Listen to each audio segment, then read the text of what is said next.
Assalamualaikum warahmatullahi wabarakatuh. Alhamdulillahi rabbil alamin, wassalatu wassalamu ala nabiyina Muhammadin wa ala alihi wa sahbihi ajma'in, amma ba'd. Kaifa halukum? Alhamdulillah. Sekarang Bapak Ibu, kita lanjut pelajaran fikih kita, kitab Fathul Qorib. Sekarang kita masuk kepada wa yahrumu bil haidhi wan nifas. Wa yahrumu bil haidhi wan nifas. Jadi pelajaran kita di sini ada 3 pasal. Yang pertama tahrim al-haid wan nifas. Yang kedua tahrim al-junub. Kemudian tahrim al-muhdis. Dibagi 3 sama penulis di sini. Kemudian muallif di sini mengatakan wa yahrumu bil haidhi wan nifas. Atau musannif di sini mengatakan wa yahrumu bil haidhi wan nifas. Itu pasal yang akan kita pelajari di sini. Di sini disebutkan wa fi ba'di nusakh wa yahrumu 'alal haidhi thamaniyatu asya'. Di sini katanya di sebagian manuskrip, di sebagian kitab itu menggunakan lafaz wa yahrumu 'ala al-haidhi. Ya. Siapa? Nah. Jadi Bapak Ibu, di sini di sebagian manuskrip ada mengatakan wa yahrumu 'ala al-haidhi. Kalau di sini wa yahrumu bil haidhi. Nah, diharamkan orang haid dan nifas itu. Ada samania asya'a. Ada 8 perkara. Ada 8 yang dilarangnya bagi orang haid dan nifas itu. Sebelum kita lanjut, di sini disebutkan di kitab Fathul Qoribnya wa yahrumu bil haidhi wan nifas. Ba di sini namanya ba as-sababiyah namanya. Jadi nama ba-nya di situ adalah ba sababiyah. Diharamkannya 8 perkara tersebut disebabkan karena haid dan nifas itu. Jadi ba di sini namanya ba sababiyah gitu. Ada 8 itu. Sebelum kita lanjut kepada pembahasan, ada di sini dijelaskan oleh para ulama, al-hadas itu salah satu anwa'. Hadas itu ada 3 jenis. Ada al-hadas al-asghar gitu. Kita apa dulu? Ini sudah Pak, hapus ya. Pada hari Kamis kemarin ya.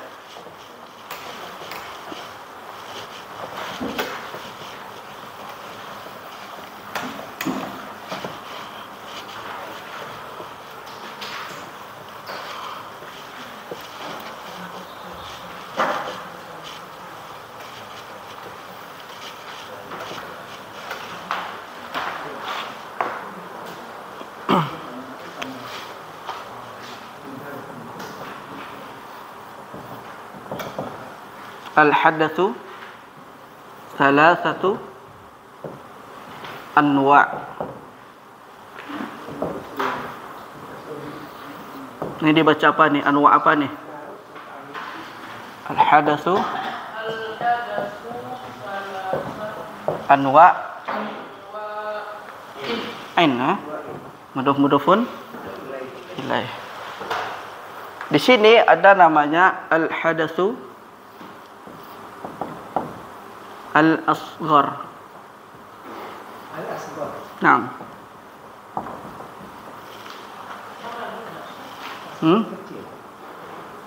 Jadi di sini al-hadatsu al-asghar itu yaitu nawaqid apa? Al-wudu.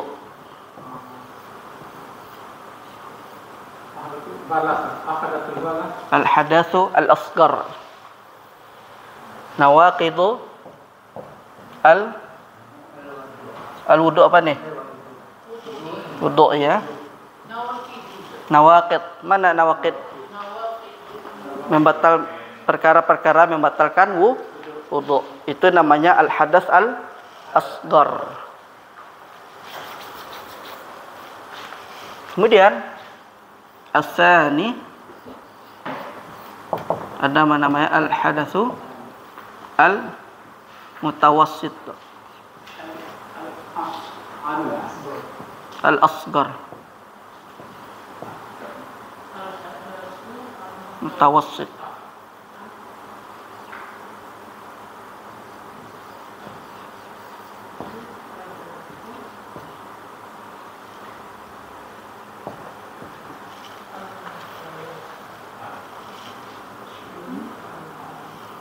Yaitu di sini junub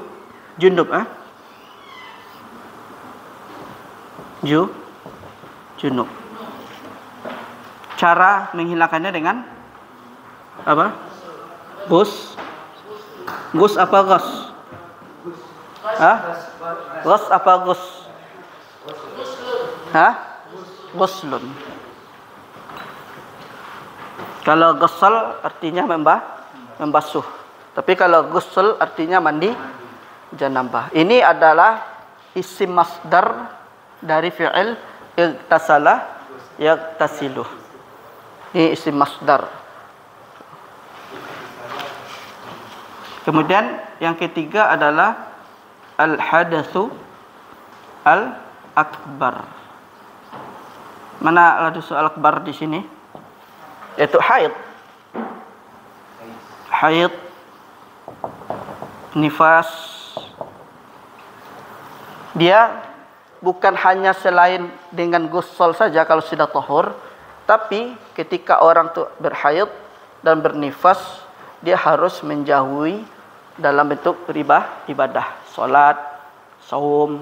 Makanya dibilang al-hadatsu al-akbar itu. Jadi bukan cukupnya dengan ghusl saja, tapi sampai dia tahur. Apa Pak? Al-hadatsu al-mutawassit.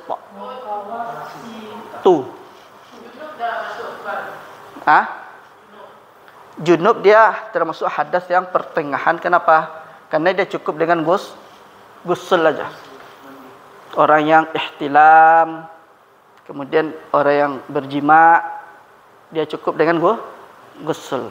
Sedangkan haid, nifas tidak cukup dengan ghusl saja, tapi harus tahur, harus bersih dia. Itu makanya dibilang al-hadas akbar. Perbedaannya adalah ghusl ini kita masih bisa misalnya membersihkan terlebih dahulu, setelah mandi boleh, setelah itu baca Quran, boleh sholat, ya kan? Tapi kalau haid dan nifas al-hadas al-akbar, dia tidak bisa ghusl, harus tahur juga, harus bersih lagi. Makanya al-hadas al-akbar namanya dia itu.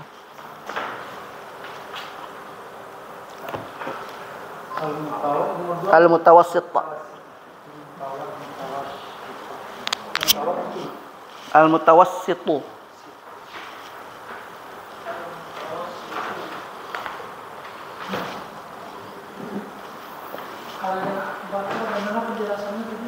Kalau ini dia bukan hanya cukup di ghusl saja, dia harus tahur bersih. Haidun wa nifasun. Bedanya dengan yang mutawassit, ghusl, junub. Kalau orang yang misalnya jima, ihtilam, dia cukup dengan ghusl saja kan? Tak mesti harus tahur dia kan? Kalau ini harus tahur baru ghusl dia itu. Itu maka. Al-hadatsu al-akbaru. Harus tahur dia, bersih. Baru setelah itu ghusl dia. Nah, kalau ini kan nggak mesti apa, ghusl saja sudah hilang hadasnya itu, yang mutawassit tadi itu. Ya, hadas. Kalau mandikan mayat itu masuk apa? Mandikan mayat. Apa? Dia bisa asgor dia itu. Asgor dia. asgar. Tapi kan itu mustahab deh hukum. Nggak bisa, itu mayat kan nggak bisa. Apa, Bu? Mandikan mayat kan dengan mandi. Iya, memang kita yang mandi lagi. Enggak. Mayat itu Oh, yang mayat itu kan mandikan itu. Iya. Jadi yang mayat yang kita mandikan itu hadas itu masih perempuan apa? Hadas yang kena itu. Kan Kita harus mandikan mayat, bukan kitanya, mayatnya itu mayat. oh, mayatnya itu dimandikan. Oh, bukan maksud syariat itu kan di bagian dari syariat dimandikan dia. Mandi mayat. Iya. Ghusl. Bukan hadas dia itu. Bukan karena memang syariatnya dimandikan dia. Bukan.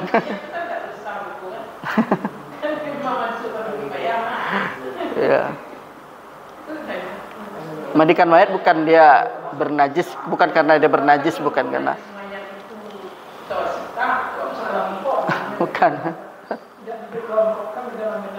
Bukan.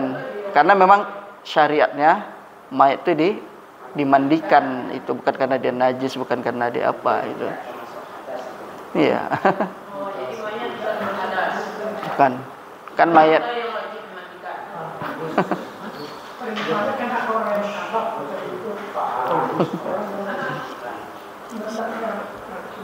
Sekarang yang pertama adalah yang diharamkan bagi orang haid dan nifas itu pertama salat.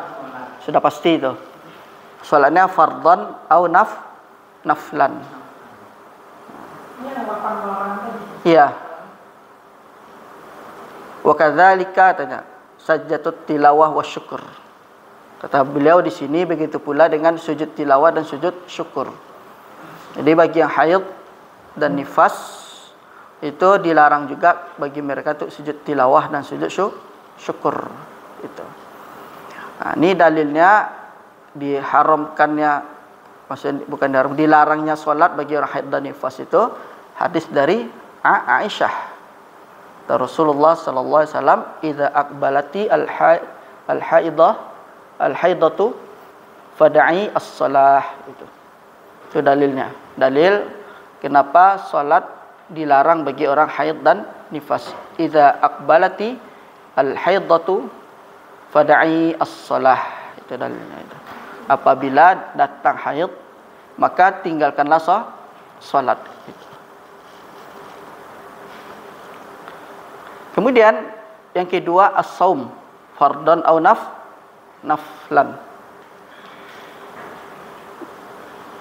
Puasa baik yang wajib maupun yang sunat. Itu.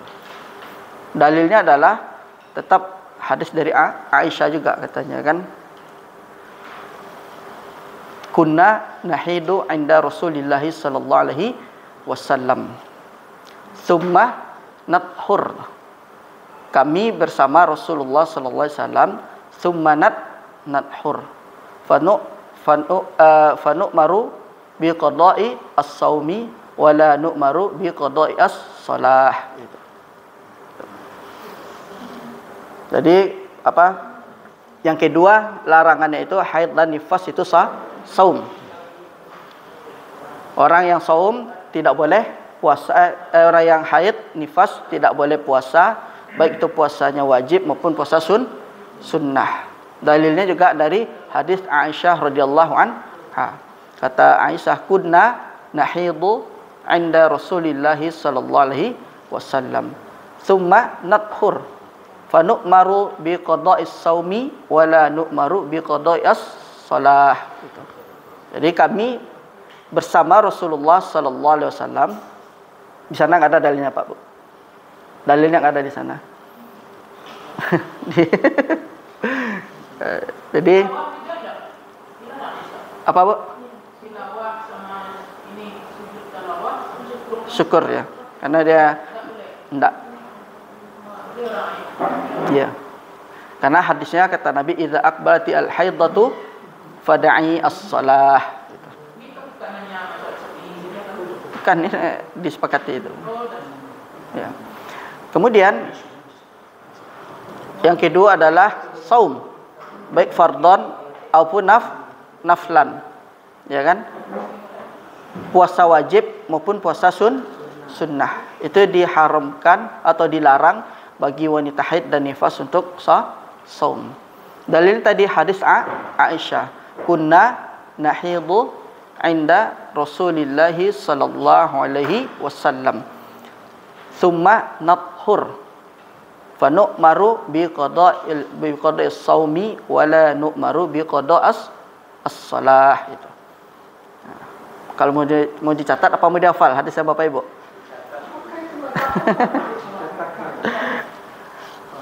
Apa?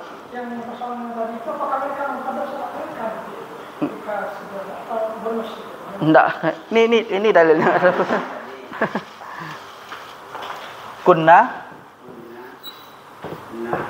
nahidu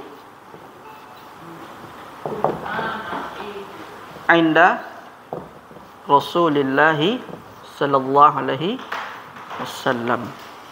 Summa nathur fa nu'maru bi qada'i as saumi wala nu'maru bi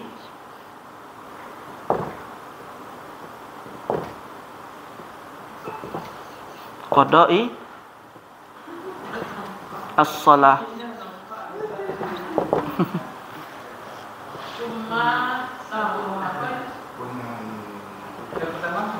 Kunna nahidu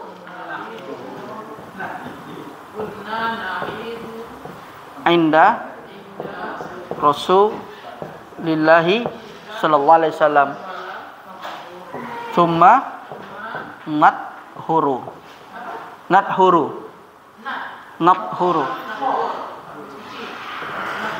fa nu'maru bi qada'i as-saumi wala nu'maru bi qada'i wala nu'maru bi qada'is salah. Ini dalilnya. Jadi dahulu kami bersama Rasulullah sallallahu alaihi wasallam. Kemudian kami suci, selesai dari haid. Fa nu'maru bi qada'is saumi. Maka kami diperintahkan mengqada' saum. Wala nu'maru bi qada'il salah. Dan tidak diperintahkan mengqada' salat. Ini dalilnya nih. Hadis dari Aisyah. Ya.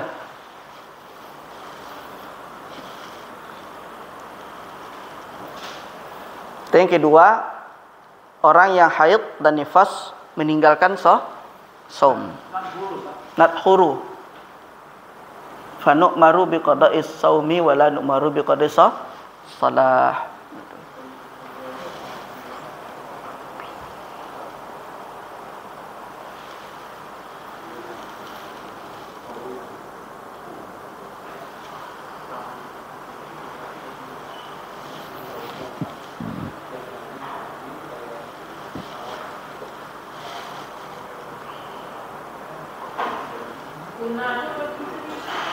Kami.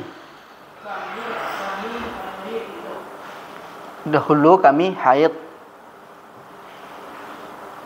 Anda bisa di sisi atau bersama Rasulullah sallallahu alaihi wasallam. Tsumma nathur. Kemudian kami suci.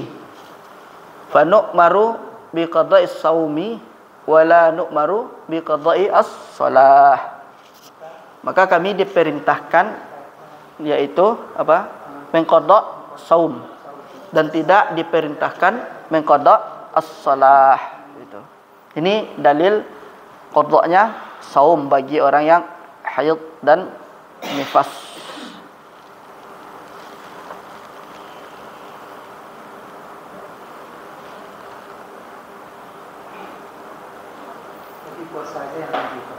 Iya. Kemudian wasalis qiraatul Quran, membaca Al-Quran bagi orang haid dan nifas. Itu maksudnya membaca menggunakan mushaf. Gitu. Tapi kalau dia hafizah, boleh dia. Hafizah misalnya kan, atau boleh dia. Tidak boleh melihat. Apa? Iya, mas. Kalau di wajahnya bisa. Apa? Murajaah apa? Iya, boleh murajaah dia. Bil ghaib, bukan bil syahadah. Bil ghaib. Bil ghaib itu maksudnya hafalan dia. Bukan bil syahadah. Syahadah itu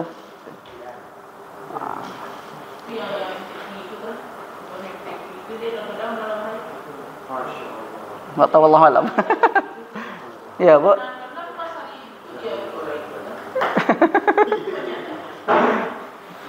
Musabaqah. Iya. Kalau apa ya? Iya.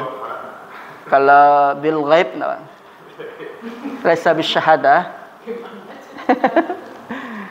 Misalnya dia hafizah, murajaah dia kan, subuh, zuhur, asar, maghrib, isya, itu boleh dia. Atau pakai ini dia. Handphone. Karena bukan mushaf dia kan. Iya, ini kan bukan mushaf dia ini. Ini kan bukan mushaf. Iya. Karena dia bukan mushaf dia, Pak. Yang enggak boleh itu berbentuk mushaf itu. Itu enggak boleh dia itu. Ya rugilah dia. Haid enggak tahu berapa lama. Enggak dapat pahala dia kan? Apa, Pak? Boleh, Pak. Aplikasi boleh dia. Kalau ada artinya atau tafsirnya itu boleh tidak? Boleh. Quran kalau ada tafsirnya boleh. Ya, karena dia bukan asli dia. Bukan mushaf asli dia. Atau terjemahan. Ya.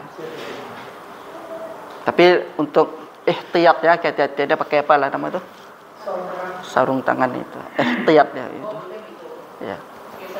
Tapi yang bukan mushaf, tapi yang bukan yang ada terjemahannya, yang ada tafsirannya itu. Iya.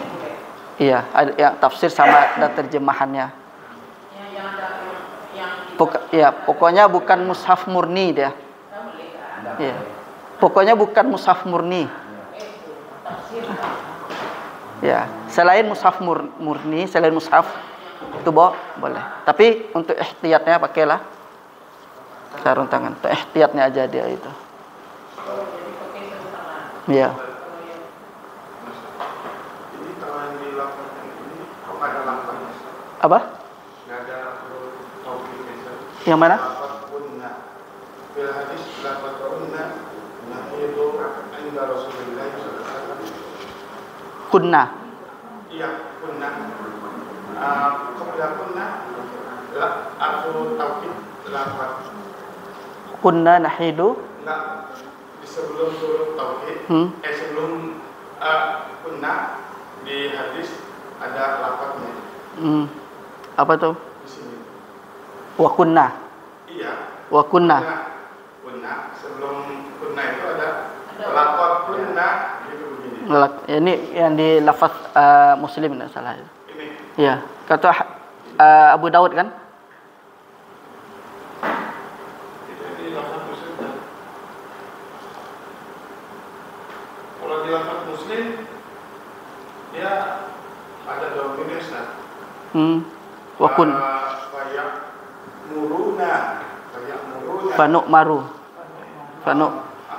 Kan ya maru dimajrurkan. Iya. Kalau yang di lafaz Muslim ya muruna. Iya, itu yang di lafaz Muslim itu. Ya muruna ada apa namanya? Majhul. Ya kalau itu kan majhul. Iya. Kalau yang di lafaz Muslim yang di sini Ya muruna bi. dia pakai domir untuk apa itu maf'ulun bih ya. Wa ya'muruna bihi. Apa? Ya'muruna bi qada'is shaum. Iya. Kalau ini yang di lafaz lain nih. Ini lafaz lain kan? Iya. Kalau yang lafaz yang kayak gini yang lain depannya ada lafaz. Lakot. Iya. Itu nama apa itu? Kalau ini, kalau yang Masalah itu kan? iya di lafaz lainnya itu kunna. fil makna dia.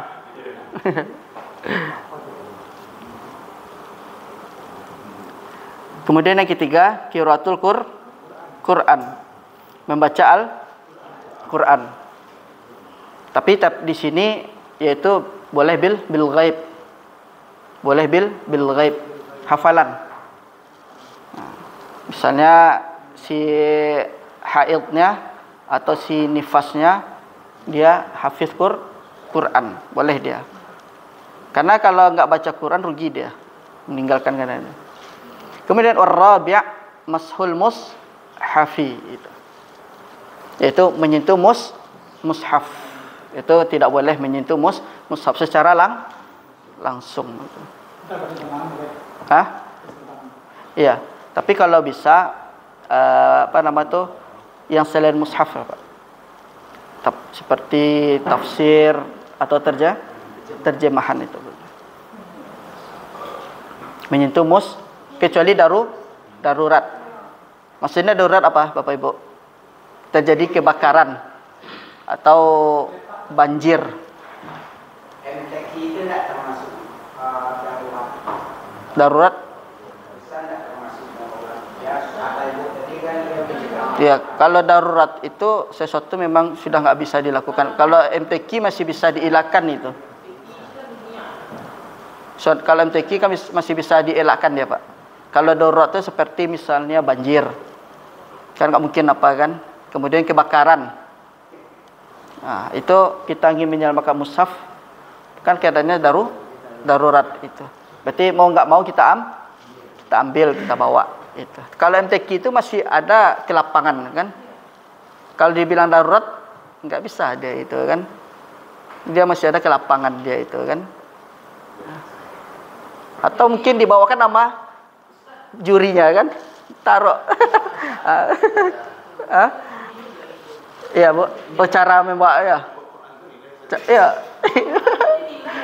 Iya, cara membawa ya kan. Cara berjalan. Catwalk lah. Catwalk. Ya, memang aturan seperti itu kan. Ustaz, yang misalnya tidak boleh disentuh itu apakah yang berkenaan dengan ayatnya atau bisa pinggir juga nggak boleh?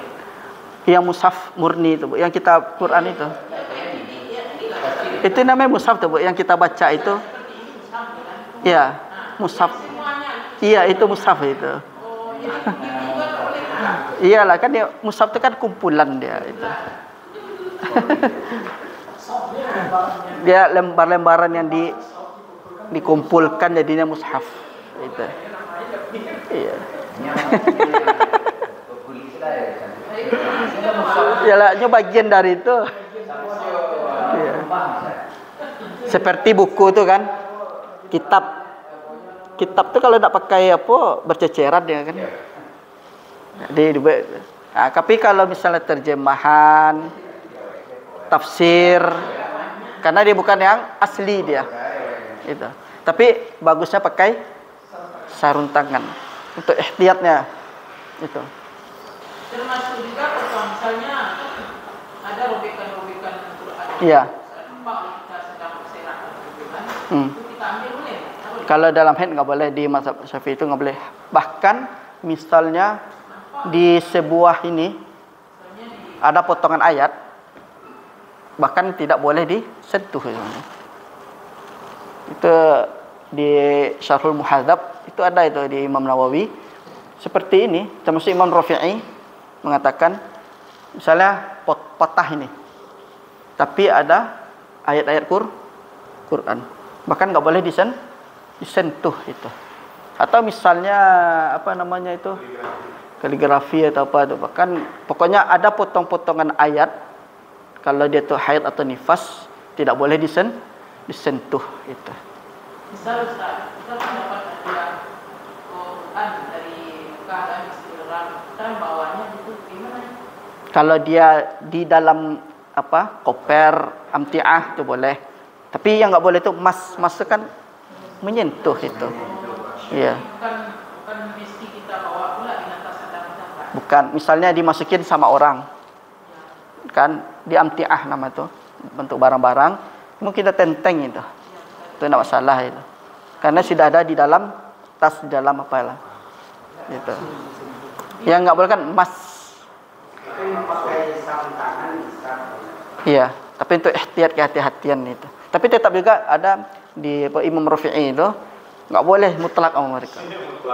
Iya, Imam Rafi'i, syekhnya Syafi'i itu. Al-Quran itu kan kita bawa, ini tidak masuk kalau kita kemaskan. Tapi ketika kita naik pesawat kita letakkan di bagasi. Boleh. Kalau apa? Kita yang maksudnya Jadi di bagasi di sini mana? kalau Al-Quran kan di bagasi dia itu kan bagian dari barang-barang kalau. Iya, yang nggak boleh di sini emasnya menyentuh, Bu. Iya, emas itu nggak boleh. Ada juga teman itu nggak mau dia letakkan di bagasi. Kalau lebih bagusnya dibawa ke kabin untuk menghormati itu. Atau dia pisahkan, kan ada yang koper gede kan ukuran misalnya 10 di atas 15 kilo kan nggak boleh di kabin tuh.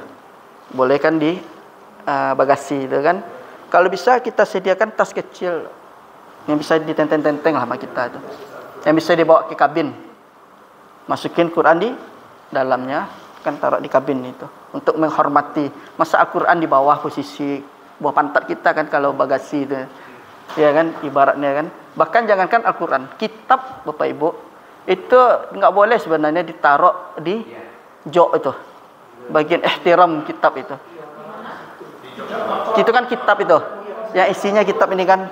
Nah, kan ini kan enggak ada dalil nih, sedikit dalilnya di Quran, hadis, hanya pernyataan para ulama. Dibawa di jok aja tuh nggak boleh itu. Nah, itulah masa di bawah pantat mereka itu kan. Jadi kesulitan itu kan kita mau pergi ke toilet, ditikkan dengan petugas kita nggak mau pula. Tidak boleh kita orang lakukan, nggak boleh nanti Kalau itu kan darurat, Bu. Nah itu pas sama kita bawa WC taruh aja di depannya. Nah, kalau aman nggak masalah itu. Toiletnya digantung. Kalau kemarin juga coba Al-Quran. Malin nak kamam dia. Iya.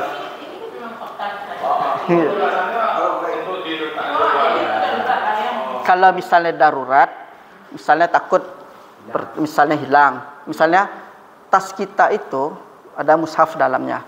Tapi di dalam tas kita tuh ada HP, pokok barang-barang benda berharga. Nggak mungkin kita taruh di luar. Itu kan keadaan darurat itu. Kecuali katanya barang Anda taruh di sini disediakan, dia menjamin keamanan. Nah, itu tidak masalah. Atau tidak boleh sesuatu pun dibawa ke dalam toilet katanya kan. Tapi ada penjaganya. Nah, itu boleh kita taruh. Tapi kalau misalnya di situ nggak aman, sedangkan mushaf kita itu ada di dalam tas kecil yang isinya seperti inilah atau tibu itu atau ukuran inilah, ada dompet, ada HP, kemudian mushaf taruhnya di sana. Mau nggak mau harus tetap kita bawa. Iya, boleh. Ya, kalau misalnya kita kan masuk ke dalam toilet kan digantung di luar kan, kita jaminan nggak akan ya kalau misalnya di toilet gantungan aja itu. Iya. Iya. Iya. Kemudian di sini wa hamluhu illa idza khafat alaihi. Dan membawanya melainkan apabila dia khawatir terhadap mushaf tersebut itu. Boleh dibawa, dipegang. Ya kan? Kalau dia darurah. Tapi kalau tidak darurat ditinggalkan itu. Kemudian yang kelima, wa dukhulul masjidi lil haidi in khafat talwisahu. Dan dilarang masuk masjid bagi orang haid jika dikhawatirkan talwis, berserakan dia bisa berserakan darah haid atau nifasnya itu. Jadi orang haid tidak boleh masuk ke dalam masjid itu. Kecuali cuman lewat. Kecuali dia lewat. Enggak boleh. Al-lubus apa nama itu? Labsun itu artinya tinggal sementara, itu juga tidak boleh. Bahkan Imam Rafi'i itu sangat ketat, enggak boleh itu. Talwis ini misalnya diakalin nama dia, dipakai di sekitaran apanya itu namanya talajum. Talajum itu ditaruh di sekitaran apa itu seperti saub, pakaian di kemaluan itu diikatkan biar darahnya tidak keluar. Sekitar itulah talajum. Ya.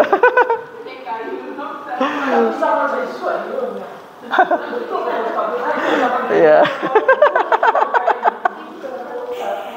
Ya, misalnya pakai itu kan, dia masuk ke masjid. Bahkan Imam Rafi'i itu mengatakan tidak boleh doce. Imam Rafi'i, syekhnya apa? Syekhnya Syafi'iyah itu nggak boleh doce. Itu bukan kekhususan untuk haid itu katanya. Itu khusus untuk orang baul. Kan ada kan orang tua yang ngecor aja. Apa nama itu? Beser lah.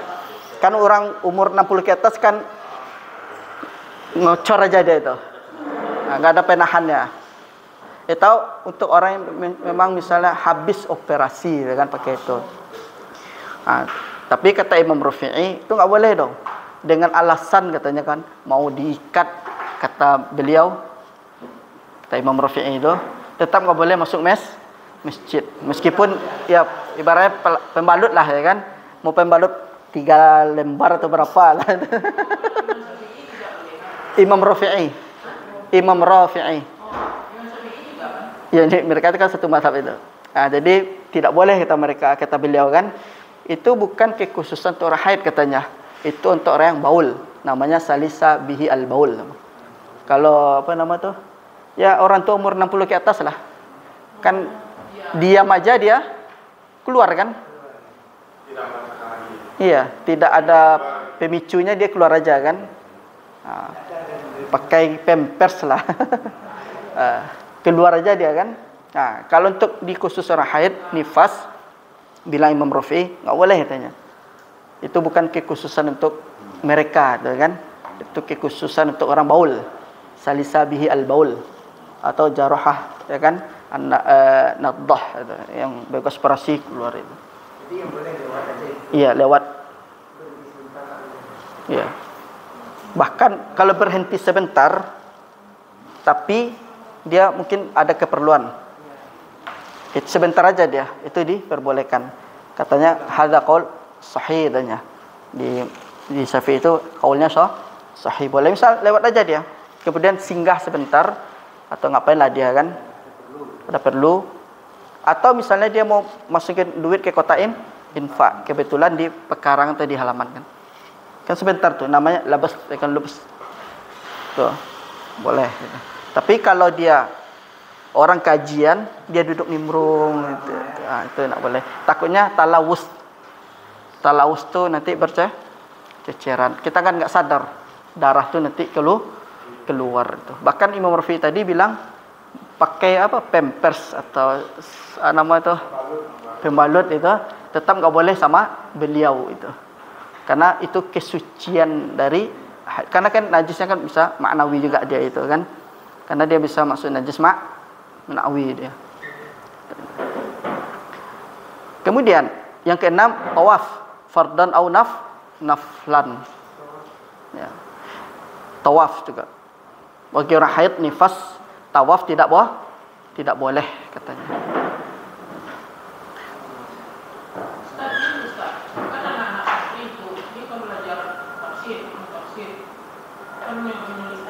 Nah, kalau tafsir kan bukan apa, Bu? Nulis enggak apa-apa. Iya, kan dia dalam dirosah dia. Iya. Boleh dia itu. Kalau dirosah, dia kan dirosah dia itu. Iya. Ya, yang enggak boleh itu emas tadi, Bu. Iya, qiraatul Quran. Nah. Kemudian tawaf juga enggak boleh kan? Baik tawaf fardan maupun naflan, ya kan? Tawaf ifadah, tawaf qudum, ya kan? Ya kan? Kemudian yang ketujuh nggak boleh wal wat'u. Mau wat'u jima. Jima tidak boleh. Tapi ada dibolehkan yaitu beristimta, ya kan? Bersenang-senang. Kata Nabi sallallahu alaihi wasallam, "Isna'u kulla syai'in illa nikah." Isna'u kulla syai'in illa nikah. Kata Nabi, lakukanlah segala sesuatu kecuali nikah, maksudnya jima. Jadi misalnya kalau ada si istrinya haid atau nifas, ya kan dalam Islam tidak boleh menggauli. Berbeda dengan Yahudi dan Nasrani.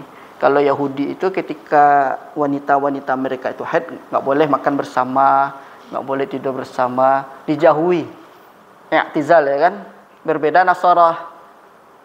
Orang Nasara dihantam aja kan. Haid, nifas tetap disetubuhi. Datang Islam pertengahan. Boleh makan bersama, tidur bersama, tapi tidak boleh menyetubuhi itu. Kecuali istimta, bersenang-senang. Boleh bersenang-senang.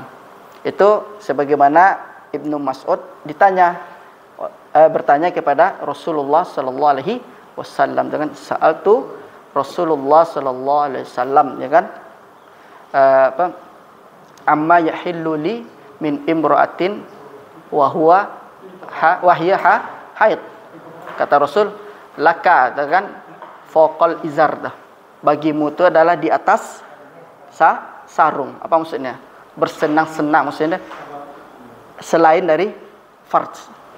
Boleh bersenang-senang dengan suami istri ketika haid dan nifas itu. Tapi tidak boleh di kemaluan. Makanya kata Nabi, laka faqal izar. Bagimu itu di atas sarung itu. Al-waqtu itu jima, Bu. Al-waqtu itu artinya jima. Kemudian diperbolehkan istimta, itu bersenang-senang itu.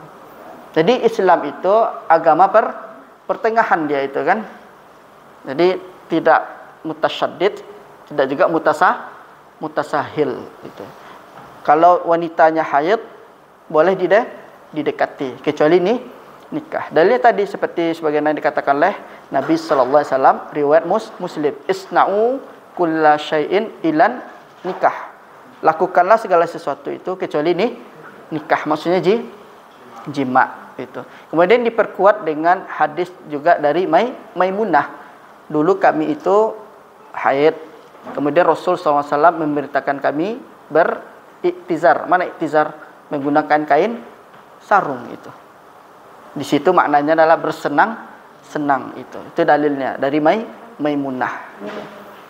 Kemudian dari Ibnu Mas'ud juga, Ibnu Mas'ud bertanya. Ibnu Mas'ud kan riwayat Abu Daud kan. Sa'altu Rasulullah sallallahu alaihi wasallam amma yahillu li min imraati wa hiya haid. Qala Rasulullah sallallahu alaihi wasallam laka fawqa al-izar. Jadi Ibnu Mas'ud bertanya, aku bertanya kepada Rasulullah sallallahu alaihi wasallam tentang istriku yang haid. Lalu Rasulnya laka faqal izar, untukmu itu adalah di atas sarung. Maksudnya selain dari farj boleh itu.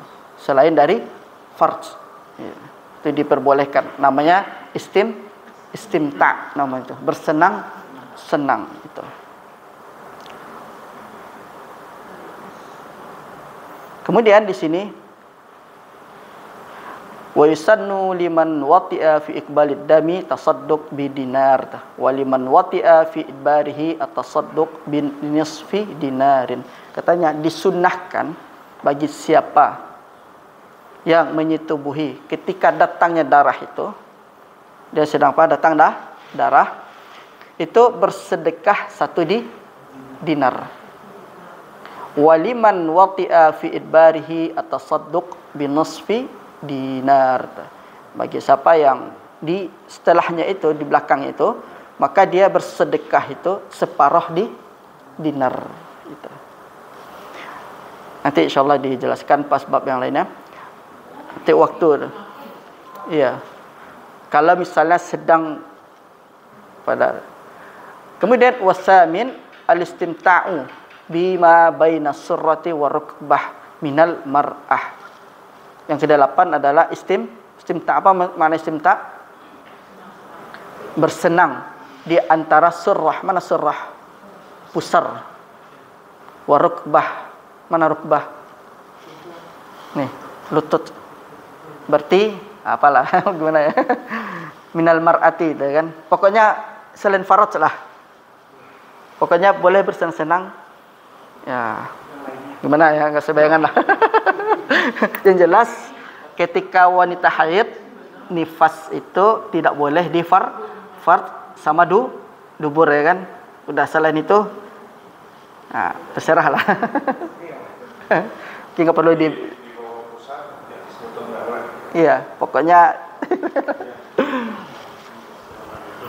fala yahrumu al-istimta'u bihima. Boleh, pokoknya jangan memasukkan kemaluan. Pokoknya pandai-pandai Bapak. Ya pokoknya bersenang-senang lah. Yang jelas tidak boleh di fard, tidak boleh di dubur. Nah, bebas mau ngapain. Bahkan Syekhul Islam Ibnu Taimiyah itu agak apa gimana tuh ya. Dibilang ekstrim kayak gimana? Kalau apa? Bahkan apa namanya itu? Untuk bersenang-senang itu kan apa ya gimana ya kalau diungkap segala. Ya. Bahkan Syekhul Islam Ibnu Taimiyah itu ketika wanita haid atau nifas itu boleh dia untuk istimna atau dengan tangan istrinya. Bahkan di fam ya kan. Bahkan di famnya boleh tuh. Yang penting dia itulah.